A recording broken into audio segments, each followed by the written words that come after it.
আবারও পর্দায় ফিরছেন অভিনেত্রী দিদিপ্রিয়া রায়।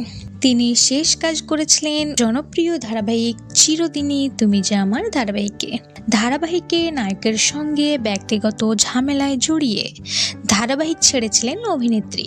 কিন্তু তার এই ধারাবাহিক ছাড়া যেন মেনেই নিতে পারেননি তার ভক্তরা, এমনকি কটাক্ষ করতেও ছাড়েনি। তাই অভিনেত্রী বেশ কিছুদিন বিরতি নিয়েছিলেন। অবশেষে 1 থেকে 1.5 মাস পর সুখবর দিলেন।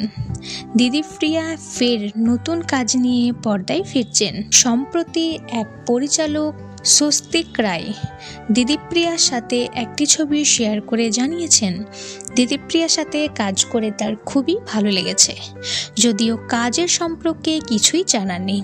এদিকে দর্শকরা মনে করছেন সম্ভবত কোনো মিউজিক ভিডিওতে হয়তো দিদিপ্রিয়াকে দেখা যাবে। তো যাই হোক, মিউজিক ভিডিও হোক বা ফটোশ্যুট, দিদিপ্রিয়ার কামব্যাকেই ভীষণই খুশি তার ভক্তরা। তো দেখা যাক দিদিপ্রিয়া কবে ধারাবাহিকে ফিরছে।